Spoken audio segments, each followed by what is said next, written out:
आज का वीडियो सुहागन महिलाओं के लिए, विवाहित महिलाओं के लिए, नव विवाहित महिलाओं के लिए और ऐसी महिलाओं के लिए है जो कि ज़्यादा पूजा पाठ करती हैं और सारे त्योहारों को मनाती हैं। जी हाँ दोस्तों, आज का वीडियो है हरितालिका तीज के ऊपर, हरियाली तीज के ऊपर। ये त्योहार कितना महत्वपूर्ण है, कितना ज़्यादा फल देने वाला है, इसके बारे में आज चर्चा करेंगे। हरितालिका तीज की जो कथा है उसके बारे में बात करेंगे और इसको आपको कैसे मनाना है इसके बारे में आपसे बात करेंगे। दोस्तों ये वीडियो बहुत ही ज़्यादा इंटरेस्टिंग होने वाला है, अच्छा होने वाला है और आप इसको बहुत पसंद करेंगे। इसलिए आपसे निवेदन ये है, इसको लाइक कीजिएगा, शेयर कीजिएगा। अगर आप हमारे चैनल पर नए आए हैं तो इसे सब्सक्राइब भी कीजिएगा। चलिए शुरू करते हैं। मित्रों, हिंदू धर्म में हम सभी त्योहारों का हाथ खोलकर, दिल खोल कर स्वागत करते हैं और इन त्योहारों की जो शुरुआत होती है जो साल के अंदर, वो होती है तीज के साथ, हरितालिका तीज के साथ, जो कि आती है श्रावण मास के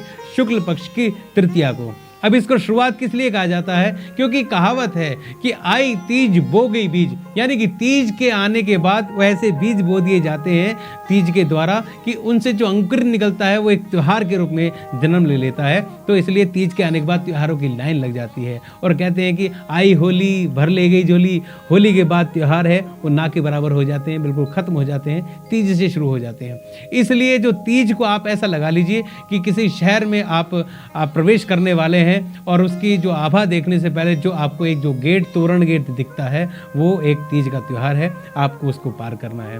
तो इसका जो स्वागत है आप दिल खोल के कीजिए।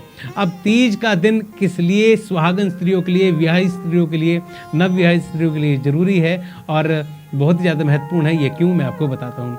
मित्रों, इस दिन जो सुहागन स्त्रियाँ हैं वो अपने पति के लिए पूजा करती हैं, प्रार्थना करती हैं और जो है सुहागन स्त्रियाँ और जो विवाहित स्त्रियां हैं वो घर में आने वाले शुभ कार्यों का जो है आगमन के लिए उनकी प्रतीक्षा करती हैं, या फिर आप इसे कह सकते हैं कि उनके आगमन की तैयारियां करती हैं आने वाले त्योहारों के लिए। इसलिए ये त्योहार जो है बहुत ही ज़्यादा महत्वपूर्ण है और इसलिए कहा जाता है कि सुहागन स्त्रियां इस दिन पूरे सज धज के रहें, भगवान की आराधना करें और झूले झूलें, घर में रंगोली बनाएं, ऐसे करें जैसे कि आपके घर में कोई मेहमान आने वाला है। तो इस त्योहार को कुछ इस तरह से मनाना चाहिए। मित्रों, ये हरतालिका तीज के पीछे की कथा क्या है, इसको आप दो तरह से समझ सकते हैं, सुन सकते हैं। एक तो वो जो कथा है जो हम आपको बताते हैं, दूसरा शिव शंकर भगवान जी ने पार्वती जी को उनका स्मरण कराने के लिए, उनके स्वरूप का स्मरण कराने के लिए ये कथा सुनाई थी। चलिए मैं आपको इसकी कथा सुनाता हूँ। आप सब जानते होंगे कि राजा हिमालय के घर में जो माता पार्वती ने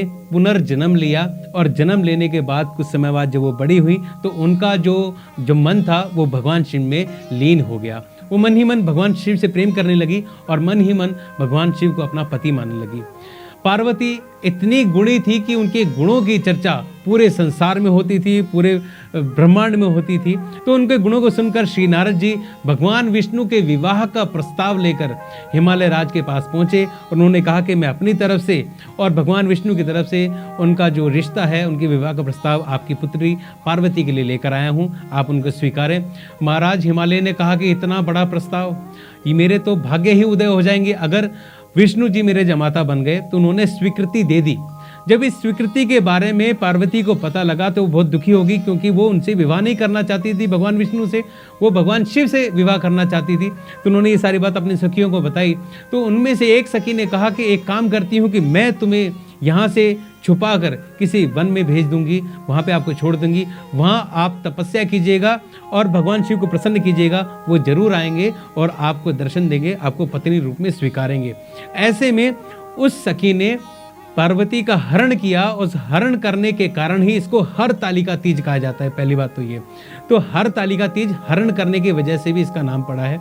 उसके बाद उन्होंने इसको एक जंगल में छोड़ दिया और वहाँ पर वो एक गुफा में रहने लगी।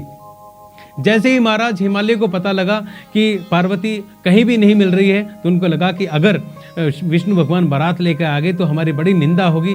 उन्होंने चारों दिशाओं में, हर कोने में अपने दूत छोड़ दिए, परंतु पार्वती किसी को कहीं भी नहीं मिली।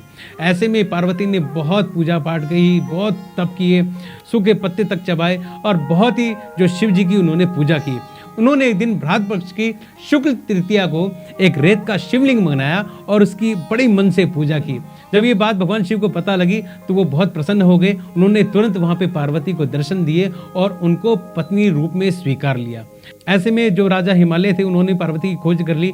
पार्वती ने कहा कि मैं घर एक ही शर्त पे जाऊंगी, अगर आप मेरा विवाह शिव जी से करा देंगे। राजा हिमालय ये बात मान गए और उन्होंने पार्वती के साथ शिव जी का विवाह जो है उसको स्वीकृति प्रदान कर दी। तो दोस्तों कहा जाता है कि भाद्र पक्ष की शुक्ल तृतीया को भगवान शिव ने माता पार्वती को अपनी पत्नी के रूप में, अपनी अर्धांगिनी के रूप में स्वीकार किया था, इसलिए ये तीज मनाई जाती है।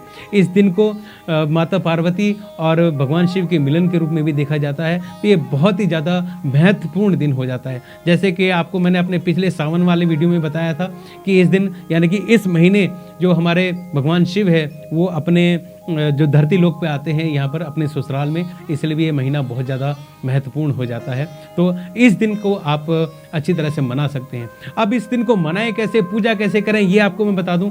स्त्रियां जो है ये व्रत रख सकती हैं। ये व्रत जो है थोड़ा सा कठोर व्रत है, वो इसलिए क्योंकि इस दिन जो है निर्जला रहना पड़ता है, बिना जल के रहना पड़ता है और पति के मंगल काम की, पति की आयु की और पति की सफलता की कामना करनी होती है भगवान से और भगवान में लीन रहना पड़ता है।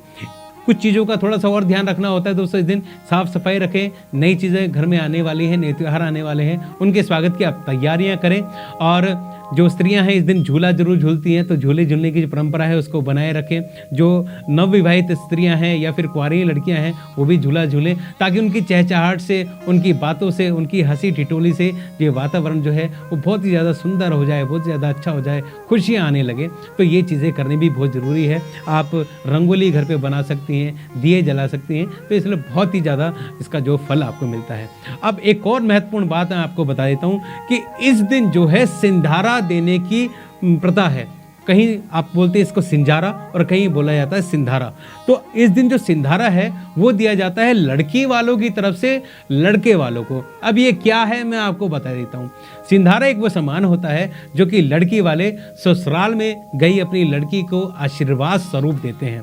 अब उसमें फल भी होते हैं, उसमें मिठाइयाँ भी होते हैं, वस्त्र भी होते हैं, 16 श्रृंगार का सामान भी होता है और बाकी भेंट करने वाली वस्तुएं होती हैं उनके घर वालों के लिए, उनके अपने लिए बहुत सारी चीज़ें होती हैं। तो ये एक तरह का आशीर्वाद है जो कि इस दिन जो आप मान लीजिए कि आप राजा हिमालय हैं लड़की वालों की तरफ से और वहाँ आपको जाना है जहाँ पार्वती जो बैठी हुई हैं, आपको उनका आशीर्वाद देना है। तो ये जो तरीका है कि आप घर से सामान लें और उनको आप भेंट करें। तो इसमें ये प्रथा बहुत लंबे समय से चलती आ रही है। तीज से 2-3 दिन पहले आप जाके सिंधारा दे सकते हैं। इसमें 2 चीज़ें और हैं। जो विवाहित स्त्रियां हैं उनके घर में सिंधारा भेजा जाता है, या फिर जिन लड़कियों का विवाह होने वाला है उनके घर भी सिंधारा भेजने की परंपरा है। आपने सुना होगा कि कई लड़कियां जो होती जिनका रिश्ता तय हो जाता है तो शादी से पहले भी उनसे ससुराल वालों के आग्रह पे करवा चौथ का व्रत कराया जाता है। वैसे ही इसमें भी सिंधारा जो है शादी से पहले कई बार पहुंचा दिया जाता है। ये अलग अलग परंपराएं हैं, अलग अलग तरीके हैं, जो भी जिसे अपनाना चाहे। इसमें मेरी आपसे प्रार्थना ये है, सिंधारा की जो मात्रा आपके घर में आए, कुछ भी आए, एक साड़ी आए, एक मिठाई का डब्बा आए या फिर थोड़ा सामान आए, ज़्यादा सामान आए, आप उसको सिर्फ एक आशीर्वाद की तरह मानिए। ये मत सोचिए कि उनके घर में इतना आया या हमारे पड़ोसी के घर में इतना आया, हमारे रिश्तेदारों के घर में इतना सारा आया, हमारे घर कम आया।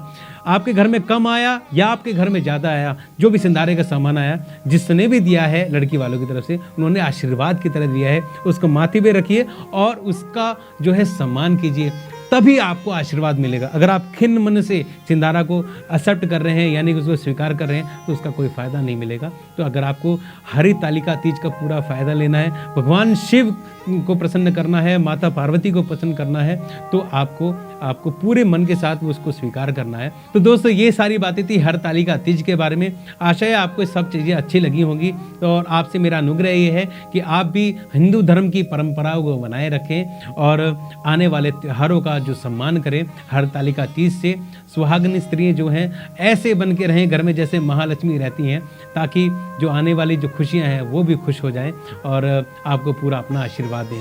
दोस्तों ये वीडियो आपको कैसा लगा ये मेरे को ज़रूर बताइएगा, और आपको अच्छा लगा है तो इसको लाइक कीजिएगा, ज़्यादा से ज़्यादा लोगों को तो फैलाइएगा ताकि लोग इससे प्रेरणा ले सकें और इससे लाभान्वित हो सकें।